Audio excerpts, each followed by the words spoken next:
une femme qui a été la chanteuse du générique de Big Fock, un dessin animé que certains ont dû connaître aussi. Et nous avons aussi l'honneur, la joie vraiment de recevoir Philippe Marin, qui est le créateur, le dessinateur de Big Fock. Donc, c'est la première fois que je le rencontre, c'est vrai que c'est une personne assez discrète. Voilà, et c'est vraiment un honneur de pouvoir le recevoir. Donc, vous pouvez rester dans la salle, vous rapprocher. On va faire une petite masterclass, une petite interview.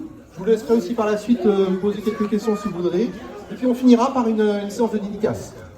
Super. Alors, on n'a qu'un seul micro, mais on va se faire. Donc, j'ai envie de dire, il y a le passé, le présent et le futur. On est le moment présent. Ouais, on lâche le maximum. Donc, moment présent. C'est vrai que c'est un moment particulier, privilégié de vivre ce moment aujourd'hui de partage. Partage de tout ce qu'on peut avoir comme souvenir sur le passé. Parce que voilà, on est aussi nostalgique. On aime se souvenir de bons moments et vous faites partie de ces bons moments qu'on a vécu. Et on finira aussi sur le futur. Que Marie a une très belle actualité et on finira l'interview par ça. Par où commencer? Paris. Le début? Mais le début, c'est le dessin, j'ai envie de dire. Alors, le début du Big d'ailleurs. Bonjour tout le monde. Félicitations aux organisateurs pour ce salon aussi familial, chaleureux que très très bien fourni. Moi, je me suis pris le claque émotionnel et je sais qu'il en est de même pour vous tous. C'est vraiment extraordinaire ce que vous avez réussi à faire et on sent que c'est une bande de copains et c'est ça qui fait aussi la magie de ce petit salon mais qui est grand par le cœur. Bon, vraiment félicitations. Je suis très heureuse de revoir Philippe, ça fait quelques années qu'on ne s'est pas vu, c'était que 6 ans hein, finalement. 6 ans, oui, sinon après avant c'était au début de l'île. Alors, moi, j'ai envie de dire qu'on commence par le dessin, parce que moi, en fait, Jacqueline Joubert m'a conviée dans son bureau et elle m'a montré le dessin de Bibi Fock. Donc, peut-être qu'on va faire la genèse par le dessin. Philippe, tu nous racontes un peu? Oui, en fait, on était une bande de copains. Ça marche. Mais plus proche. Ouais. On était une bande de copains. Le but était de faire du dessin animé. Tous un peu de la BD. On voulait faire un dessin animé, on ne savait pas trop quoi faire. Et on avait la possibilité. On est en 83. On est en 83, 82, 83. Quelqu'un dans l'équipe a eu l'idée de faire un dessin animé, un petit clip sur les bébés phoques pour sensibiliser les gens. Et surtout, c'est financé par le CEPAF, qui était une association qui défendait les bébés phoques. On est quand même dans une période début 80 oui. Où la chasse du bébé phoque était encore présente. Et puis, il y a des stars, notamment Brigitte Bardot, qui commençait aussi un petit peu à vouloir faire changer les choses. Et donc, on arrive un peu à cette période-là. Donc, on s'est adressé au CEPAF pour financer un pilote de quelques minutes. Ce pilote a pu à Antenne 2 et le live style la série animée. Voilà. Et du coup, moi je dessinais tous les personnages de l'épisode. Le petit garçon, Tommy, la petite fille Emma, les méchants, tous les animaux. Et on a cherché à faire une série animée. On a commencé à faire la série animée, une maison de production. On fait la série animée à Lyon, dans la région parisienne. Et puis, comme il n'y avait pas beaucoup de dessinateurs, ça on a un peu galéré. Et le méfait, on a déposé le bilan, a été rajouté par les Belges. Et tout s'est fait en désir. Voilà. Alors, il y a quelque chose. Il y a quelque chose qui est de l'ordre du miracle pour le Baby Fock, parce qu'il y a eu beaucoup d'embûches. jusqu'au moment où vous avez eu la chance de voir Bibi Fox sur le petit écran. Est-ce qu'il y a des fans de Bibi Fox dans la salle d'ailleurs? Je vous entends pas beaucoup. Est-ce qu'il y a des fans de Bibi Fox dans la salle? Ça y est, vous êtes vivants, j'ai eu peur. Oui, alors Bibi Fox a été quand même une succession d'embûches. Et Bibi Fox a failli ne pas voir le jour. Et je dois avouer que moi-même, j'ai failli ne pas chanter Bibi Fox. Moi, j'étais encore dans une période de ma vie où j'étais un peu rebelle, un peu garçon manqué. Je crachais le feu, je faisais de l'acrobatie dans la rue avec mes copains circassiens. Donc j'étais un peu rentre dedans, un peu garçon manqué, avec l'accent parisien. Et Jacqueline Joubert me montre un premier dessin de Bibi Fox auquel je n'ai absolument pas adhéré. Excuse-moi Philippe, mais pour moi c'était trop mignonnette, trop gentil pour la garçon manqué, la cracheuse de feu que j'étais. Je dis oh bah non, moi je veux pas chanter Bibi Fox, c'est trop mignon, enfin ça me... Flop total quoi. Et Jacqueline Joubert a très très mal pris, elle m'a dit mais pas du tout. J'ai appris après coup que elle avait déjà demandé à Dorothée de chanter le générique et Dorothée n'avait pas voulu parce que je pense que ça faisait déjà beaucoup de génériques qu'elle chantait et qu'elle en avait un peu ras le pompon de chanter les génériques. Donc Bibi était là aussi. Et j'ai dit à Jacqueline, non, je veux pas chanter Bibi Fox. Oh, elle s'est mise en colère. Et elle m'a dit, de toute façon, ici, dans l'équipe, on chante ou on dégage. Elle avait un fort caractère, moi aussi. Et en fait, non, pour le générique de Récréa 2, j'avais dit, non, je veux pas chanter. J'avais déjà fait le coup une première fois. Et deuxième fois, je lui ai dit non, comme ça il me plaît pas, mais est-ce que j'ai le choix? Elle m'a dit non, t'as pas le choix. Donc j'ai dit bon, je vais le chanter. Et puis les ennuis ont commencé parce qu'en fait j'ai détesté la séance en studio. Ça a été un calvaire monumental de chanter. Tu chantais déjà avant ou pas? J'avais chanté il y en a qui aiment le ciné, il y en a d'autres les bandes dessinées. C'était le deuxième, troisième, Simon. Le 8e peut-être. Ouais, c'était déjà. Il y a eu tous les 2-3 ans, il y avait un nouveau générique de Récréa. Et j'avais pas énormément aimé chanter. Moi, je voulais être comédienne, donc ça m'avait pas intéressé. Et le générique de Bibi Fox, le refrain, c'est une tannée. Vous vous souvenez du générique? Ah bah oui, hein. Bibi, Bibi, Bibi, Bibi Fox, dans l'Antarctique, c'est le roi des phoques.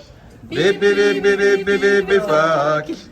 Ton amitié dure comme le roc. Donc moi à l'époque, je chantais pas aussi bien qu'aujourd'hui. J'étais toute nouvelle chanteuse et j'ai fini en larmes sous la console. Il était minuit, je n'en pouvais plus. Le compositeur Richard de Bordeaux s'arrachait les cheveux. Enfin bon, c'était une catastrophe. Je pense qu'on entend plus les choristes qui font un bébé que moi. Et d'autant plus que quelques jours avant, j'avais chanté Clémentine et ça avait été paradisiaque. C'était un bonheur total, j'entendais ma voix. Quasiment, oui, quasiment. En tout cas, au niveau de l'enregistrement studio, ça s'est fait à une semaine, quelque chose comme ça. Et moi, j'aurais tellement voulu que ça soit Clémentine qui... J'aurais tellement aimé que ça soit Clémentine qui fasse le carton parce que j'avais préféré chanter le générique de Clémentine. Et j'ai un très bon instinct. Et je me suis dit à tous les coups, c'est Bibi qui va faire le carton du siècle. J'aime pas, je me sens pas à l'aise avec le personnage, je me sens pas à l'aise avec la chanson, et à tous les coups, ça va être pour ma pomme, ça va faire le carton du siècle. Et c'est exactement ce qui s'est passé, puisqu'on a vendu 900 000 exemplaires, 45 tours de Bibi Fox. Première fois qu'un générique était rentre comme ça. Première fois, non, peut-être pas. Il y a peut-être du Goldorak avant. Je pense qu'il y a eu quand même quelques... Mais on est allé quand même C'est beau quoi. pendant 9 mois. Je suis arrivée jusqu'à la 13e place, coincée entre Michel Sardou et Madonna. Et c'est vrai que moi, ce carton, à la fois, je m'y attendais pas. Et mon instinct, je m'y attendais un peu quand même. Donc il a fallu que je m'approprie cette histoire d'amitié avec Bibi Fox. Parce que je me suis dit, bon, ben ça, c'est parti jusqu'à la fin. Je vais être la meuf qui a chanté Bibi Fox, ça c'est clair. Je m'appelle Dauphin, donc ça c'est clair qu'on va m'appeler aussi Marc Bibi et qui chante la chanson du petit dauphin. Enfin, bon, voilà. Donc je me suis dit, il va falloir que j'apprécie ce Bibi Fox. Et d'épisode en épisode, j'ai appris à l'apprécier parce que j'ai vu qu'il y avait du contenu. Et que le Bibi Fox, c'était pas juste une peluche avec des grands yeux, c'est qu'il avait une mission très importante auprès des enfants, c'est d'ouvrir à la conscience écologique. Oui, ça à l'époque, c'était quand même assez novateur. Là, c'est vraiment le premier dessin animé qui veut apporter une parole, un message au jeune public. Donc Oui. ça, ça a bien marché. Oui. Et après, tu as fait tout ce qui fait promo. Oui. C'était un petit peu une déferlante. Et ben après, ça a été les grands magasins, les séances de dédicaces, les émissions de télé, Drucker, De Chavannes, Caroline Tresca, j'en oublie, enfin, on a fait toutes les plus grosses télés. Jacques Martin. Comment? Jacques Martin. Jacques Martin, bien sûr, avec ses sempiternelles grosses colères, très colériques. Oh, il mettait tout le monde en stress, il était avec un grand sourire comme ça, mais en répétition, mais c'était insupportable tellement il était colérique, coléreux, c'était pas agréable du tout. Et ce qui était très désagréable pour moi, c'est que j'avais pas un bagage extraordinaire à Tu l'époque. découvrais le showbiz, le monde. Ah ben, c'est la. télé, T'y vas quoi, t'y vas. De toute façon, t'as pas le choix, comme Jacqueline Joubert me l'avait dit, j'avais pas le choix. Et j'ai été soutenue par ma bonne étoile parce que ben, vous étiez là avec tout votre amour. Et on est encore là, tu vois. Et vous êtes là encore des années plus tard, c'est juste incroyable et ça fait tellement plaisir de voir que l'aventure de Récréa 2 continue au quotidien et on en parlera tout à l'heure un peu plus. Mais il a fallu que je parte sur le front, alors toute proportion gardée bien sûr, parce que le front c'est quand même une autre histoire. Mais vous avez des émissions directes, vous chantez en direct, vous êtes direct, voilà, tu danses. Je suis pas une très grande danseuse, notamment Adushka qui était juste extraordinaire. Une poupée mécanique qu'on montait et en fait, j'ai des chorégraphies de dingue. Moi, je faisais le minimum syndical parce que j'étais encore une fois très garçon manqué. Donc, j'avais beaucoup de stress, beaucoup de trac. Et je crois que plus j'avais le trac et plus j'avais tous les courages. C'est très bizarre le trac. Plus tu as le trac, plus c'est aussi une force que tu peux utiliser pour aller de l'avant. Et il a fallu que je fasse bonne figure et ça a marché puisque, encore une fois, 900 000 45 tours vendus. C'est juste énorme. On a frôlé de très peu le disque de platine. On a eu un disque d'or largement dépassé. Un disque d'or à l'époque, c'était 500 000 exemplaires. Donc 900 000, on était bien au-delà. Oui, c'est une belle aventure. Ouais. Donc il y a eu Clémentine aussi, Ouais. et Lydie Oscar. Puis les petits Schpouf, bon, il y a eu pas mal de choses. Ouais. Sur Lydie Oscar, tu peux nous dire un petit peu ou pas? Alors Lady Oscar, moi j'ai tout de suite aimé ce personnage un peu ambivalent parce que j'avais cette ambivalence en même temps avec mes cheveux courts, le côté garçon manqué. Et c'est vrai que Lady Oscar, bah, c'était aussi la révolution, c'était un moment charnière de notre histoire. Et j'ai pas trop aimé la chanson. Reste bien en tête tout le temps. Oui, c'est peut-être pour ça que t'as trop aimé. Là, je suis en train de m'approprier Lady Oscar en japonais. Je sais pas si vous connaissez la version japonaise de Lady Oscar. Alors, c'est pas la même mélodie. Et c'est beaucoup plus romantique, avec beaucoup d'emphase, beaucoup de romantisme, beaucoup de Oscar. Enfin, il y a quelque chose de passionné. Et c'est vrai que c'est une histoire d'amour passionnée, Lady Oscar. À plein de niveaux différents, par rapport à Marie-Antoinette, par rapport à André, enfin, ça frémit d'amour et c'est quand même très fort. Donc j'ai préféré le personnage dans un premier temps, mais très vite, là aussi, ça s'est équilibré avec Bibi Fock. Parce que, encore une fois, j'ai eu la chance de faire Bibi Fock, Clémentine, Lady Oscar, 3 dessins animés majeurs qui vous ont forgé votre vie d'adulte. La conscience à l'écologie, pour Bibi Fock, le respect de la différence avec Lady Oscar, cette ambivalence sexuelle qui n'était pas du tout au goût du jour. Moi, j'ai des jeunes femmes, maintenant, enfin des femmes de 30 ans qui viennent me voir et qui me disent, mais quand je t'ai vue à l'antenne, quand j'ai vu Lady Oscar, je me suis dit, ok, je suis pas toute seule. C'est-à-dire que c'était des petites filles qui sentaient qu'elles avaient une attirance pour d'autres femmes, mais à l'époque, on n'en parlait absolument pas. Mais d'un coup, de me voir à l'image et de voir Lady Oscar, moi, je l'ai entendu mais plein de fois, cette histoire. D'un coup, je me suis sentie plus toute seule face à ma différence. Donc je ne sais pas si Jacqueline Joubert avait conscience de ça. En tout cas, ça a fait mouche tout de suite. Et Clémentine pour le respect face au handicap. Et là aussi, c'était novateur. Parce que les handicapés, on n'en faisait pas du tout cap, quoi. Donc c'est cette chance que j'ai eue, grâce au dessin de Philippe, grâce à toute cette production de dessins animés français, de pouvoir être en contact avec vous et de forger vos futures vies d'adultes un petit peu. Est-ce que toi, tu avais conscience de ça, de cet impact écologique avec Bibi Phoque?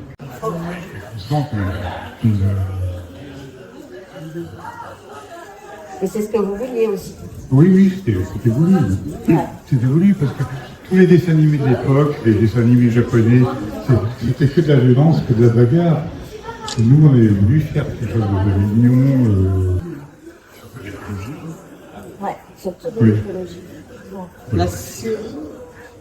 La série n'a pas duré très longtemps finalement. C'est 2 ans, combien d'épisodes à peu près? Il y a eu 56 épisodes. 56 épisodes, mais elle a marqué. Dans le temps, c'est vrai que c'est une des séries télé qui a marqué Avec des séries complètement différentes. Elle était complètement différente, ouais. Donc c'est vrai que c'est une belle histoire. Philippe, est-ce que tu peux nous parler aussi un petit peu de ton travail de dessinateur, que tu as aussi, alors, on va en parler là, ça va rappeler plein de souvenirs aux gens, plein de séries qu'ils connaissent aussi, dans le dessin animé, mais aussi dans la pub. Oui, en fait, j'ai commencé mon métier de dessinateur juste après l'armée. En fait, j'avais 2 passions. Je voulais être pilote de chasse et dessinateur de BD. En pilote de chasse, je suis devenu mécanicien sur Mirage. Voilà. Et puis, donc, après l'armée, c'était... voilà, j'ai quitté l'armée, j'ai commencé à dessiner des petites BD comme l'histoire de Pingouin. Et j'ai fait beaucoup de Tom et Jerry, enfin toutes les BD qu'on trouvait dans les kiosques à l'époque, et qui étaient illustrées. On a dessiné énormément, Zorro, Bob et Bebop, Tom et Jerry, toutes ces séries américaines. Voilà. Après, j'ai dessiné un peu de Casimir, puis mes propres BD, pas connus du tout. Voilà. Et enfin, Baby Phoque. Tu as travaillé aussi sur... J'ai fait 1 ou 2 albums de la batterie des planètes. c'est pas mal marqué. Et dans la pub, tu as fait pas mal de dessins. Alors, après, dans la pub, oui, je fais pas mal de dessins parce que je suis à l'origine de Choc à Pic. Choc à Pic, le Donc, personnage. dessiné à l'époque, Choc à Pic, c'était un petit moulin. C'était un petit moulin. Donc, on voulait enfin, Nestlé voulait quelque chose de sympa. On a sorti le chien, Choc à Pic, qui était le chien avec son petit copain Tommy, un consommateur de. Oui, qui était un consommateur de Choc à Pic. J'ai travaillé aussi sur Nesquik. J'ai travaillé vraiment sur tous les personnages, même le petit ours bleu. Je ne sais pas si vous vous rappelez les petits ours bleus, c'est les céréales pour bébé, l'idée pour bébé. Voilà. J'en avais plusieurs. J'ai beaucoup dessiné aussi pour Buffalo-Ville à l'époque. Je faisais les sets de table avec les jeux et les bandes dessinées. Bon, j'ai dessiné beaucoup de BD Buffalo-Ville et surtout beaucoup de BD Choc à Pic. Je ne sais pas si vous avez connu dans les paquets de céréales, il y avait des mini BD et après des BD de 56 pages. Et par la suite, j'ai fait beaucoup de BD dans le monde d'entreprise, des BD sur la sécurité, sur les techniques, employés dans les entreprises. Et du coup, après ma retraite, je suis devenu artiste peintre. Vous verrez quelques toiles au fond de la salle. Et je pratique aussi l'aïkido et je suis professeur d'aïkido depuis une vingtaine d'années. Voilà. Bravo. Bon, moi maintenant, je peins. Est-ce que c'est vous qui avez baptisé Bibi Phoque? Il y a le nom du Bifoc. Le nom du Fox, c'est pas moi, c'est le scénariste. Il y a eu 2 scénaristes avec moi. Moi, je fais que les dessins. Est-ce que vous savez si ça vient de Brigitte Bardot, bébé, Bibi Phoque? Ça ne vient pas de Brigitte Bardot, mais voilà. Ok. C'est bébé Phoque qui est devenu Bibi. Oui, c'était un bébé phoque, tout simplement.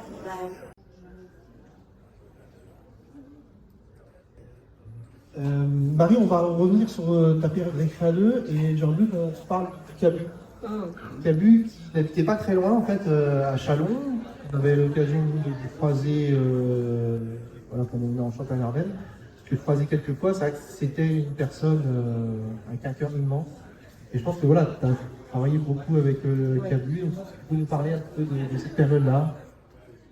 Alors déjà, il faut rétablir une vérité parce qu'avec le temps qui passe, on s'en mêle un peu les pinceaux et souvent on commence à mélanger Récréa 2 avec le Club Dorothée et me dire « Ah, mais Cabu, quand il était au Club Dorothée, pour Cabu, il se retourne dans sa tombe à chaque fois. » Non, le Club Dorothée, c'est TF1, c'est-à-dire c'est certes... Voilà, et puis c'est aussi, on n'est plus dans le service public, on est dans une structure privée, à l'encontre des valeurs de Cabu. Enfin, Cabu, c'était pas possible de l'imaginer sur TF1. Je sais pas si même Dorothée lui a fait la proposition, je sais pas honnêtement. Mais c'est sûr que oui, il n'y a jamais été, mais il a beaucoup dessiné Dorothée du temps de Récréa 2.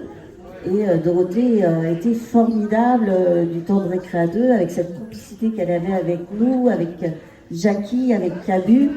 Et c'est vrai que Cabu, il était authentique et tellement disponible, sympathique avec nous, mais aussi avec les enfants qui venaient sur le plateau. Il y avait des petites rubriques. Je ne sais pas si vous vous souvenez, Dessine-moi un Cabu. Vous vous souvenez de cette rubrique? Bon, mais pour la petite histoire, moi j'ai une structure associative qui s'occupe de ma vie artistique. Et il y a des bénévoles qui travaillent dans cette structure que je rencontre régulièrement. Et un jour, j'ai rencontré un jeune homme, David Chambon, qui m'a dit « Mais moi, j'étais un enfant qui est venu sur le plateau de Dessine-moi un Cabu. Et j'étais venu avec un gros bouquet de fleurs pour toi. » Et je m'en souviens très bien. Et je voulais absolument mettre le bouquet de fleurs sur le plateau. Le réalisateur disait « Mais non, Marie, c'est pas possible, on te voit plus, on voit que les fleurs. » Et moi, je dis « Mais si, mais ils ont apporté des fleurs, c'est tellement gentil, il faut les montrer à l'image, elles sont magnifiques. » Et David me dit, mais c'était tellement incroyable la disponibilité que Cabu avait pour nous. C'était le tonton, le grand frère qui prenait le temps, sincèrement, pendant 7 minutes, 4 minutes du tournage, de nous apprendre le volume, les formes, la perspective, un petit peu des petits codes comme ça pour que les dessins que vous faisiez commencent à ressembler à quelque chose qui tient debout, un bonhomme comment il tient debout, comment le phoque il tient allongé sur sa banquise et pas un peu de traviole de côté. Enfin, la notion des volumes, très vite, il l'a donné aux enfants avec beaucoup de simplicité et d'amour. Et comme fait Philippe aussi, à chaque fois que tu fais des ateliers, bon, c'est cette disponibilité qui est remarquable et qui a voilà, appris à des enfants à dessiner et a appris à beaucoup d'enfants de s'intéresser au trait et au dessin. Donc c'était une personne exceptionnelle. Alors merci à vous du partage, de tous ces beaux souvenirs. On va finir sur cette interview. J'aurais voulu qu'on parle un petit peu de ton actualité, parce que voilà, il y a une campagne Ulule qui a eu lieu, et voilà. On finit sur ça, et ensuite je vous inviterai à rencontrer nos deux artistes pour une séance de dédicace. Alors j'ai fait un album il y a 10 ans maintenant, un peu plus, qui s'appelait Souvenir Savon, qui est toujours en vente, avec 12 titres, je crois, dont la reprise de Clémentine, revisitée d'une manière orchestrée et qui est vraiment très réussie. C'est un très bel album, je suis assez fière. Moi, j'ai la chance de pas avoir un producteur, je suis toujours un électron libre dans le métier, donc je fais ce que je veux. Et ça, c'est une chance extraordinaire quand on est un artiste, c'est de ne pas être enfermé, mais vraiment de vous offrir le meilleur que j'ai envie de vous offrir. Ça, c'est une chance, et de pas correspondre à un code de ce qu'on attend de moi. Il était temps que je fasse le deuxième album qui s'appelle Avenir. Avenir d'un seul mot, avec un A, avec l'accent sur le A. Et c'est vrai que je sais très bien que l'avenir est un peu compliqué en ce moment, hein. Mais c'est pour ça que j'ai appelé cet album Avenir, parce que c'est un album qui fait du bien. C'est-à-dire qu'il n'y a pas une chanson qui n'a pas été conçue pour apporter une énergie positive et faire du bien à vos cellules, faire du bien à vos cœurs, à vos corps. Vous allez danser, vous allez respirer. Donc c'est un album qui fait du bien et qui va vous remplir de bonne énergie pour affronter l'avenir et en faire quelque chose de joli. Et on fait quelque chose de joli de l'avenir par rapport aussi à nos souvenirs. Donc il y a des reprises dans cet album, il y a Beatles, il y a les Eaux de Mars de Moustaki, notre reprise, j'ai oublié, enfin il y a 3 Starmania. reprises. Hein? Starmania. Starmania, Monopolis, de France Gall, que j'aime beaucoup, c'est une artiste qui a compté énormément pour moi. Donc on a fait une campagne Ulule qui a explosé. On avait besoin de 8 000 €, on a dépassé les 9 000, donc on va avoir une belle campagne de publicité avec cet album. On a un titre très fort que j'ai longtemps hésité à mettre en avant parce qu'il est un peu difficile. C'est un titre qui s'appelle J'aime pas ma mère. Et je me suis aperçue en fait que j'étais pas toute seule avec cette problématique d'aimer. Je suis moi-même maman. J'ai la chance que ma fille m'aime, mais je pense qu'il y a des jours où elle m'aime pas et je l'exaspère.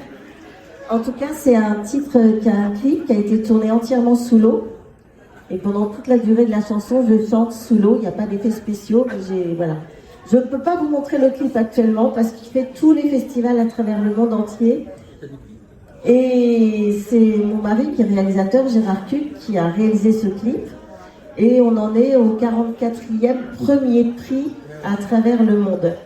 Donc c'est juste extraordinaire. On a des Mexicains, on a des Américains, on a des Anglais, on a des Espagnols, des Italiens qui font des vidéos autour de ce clip en disant on ne sait pas comment elle a fait pour chanter la chanson sous l'eau, parce que je suis là, j'articule. Et ça nous a énormément touchés, et le texte, et qu'est-ce que ça raconte, et l'ambiance musicale, et le fond de l'eau, enfin... Et ça me ravit parce que c'était pas gagné pour moi d'assumer cette chanson. Et en fait, j'ai eu raison d'écouter mon mari et ma manageuse qui m'a dit si, il faut que tu chantes cette chanson. Donc il y a 19 titres sur l'album Avenir. Et ceux qui ont participé à la campagne Ulule auront leur disque en avant-première au printemps. Et les autres, il va falloir attendre septembre. Mais ça sera en vente sur le site Dame de Cœur Production et à chaque fois je me déplace. Voilà. J'en fais partie, je vais l'avoir bientôt. Et en plus, toi, tu vas avoir la version collector 3 volets. Clé USB, livret et CD. Alors que ceux qui n'ont pas participé à la campagne Ulule, c'est soit CD, soit clé USB. Voilà. Parallèlement, vous le savez maintenant aussi, je suis praticienne de la méthode Feldenkrais. C'est une méthode de bien-être par le mouvement, accessible à tout le monde, même si vous n'avez pas fait de sport, si vous avez votre corps qui est un parfait inconnu. Venez faire une séance à distance par internet, ça marche super bien. De 17 ans, de 11 ans à 94 ans, c'est accessible à tous et c'est, on peut dire, miraculeux. Il n'y a rien de miraculeux dans cette méthode, mais il y a des effets extraordinaires pour retrouver de la souplesse et ne plus avoir mal avec son squelette. Parce que je vais vous dire un truc, les gars. Votre squelette, c'est maintenant qu'il est important. C'est pas quand il sera 6 pieds sous terre. Ça servira plus à rien. Le squelette, c'est maintenant que vous en avez besoin. Donc pour mieux faire connaissance avec votre squelette et vivre en harmonie avec lui, appelez-moi et venez faire une séance d'essai Feldenkrais. Et j'adore tellement cette méthode que j'en ai fait un spectacle où j'allonge le public au sol. Mais c'est une autre histoire. Je vous remercie de votre attention. Bravo. Et ben merci à vous deux. Et donc on peut vous retrouver pour une séance dédicace et puis échanger. Bonne journée à tous.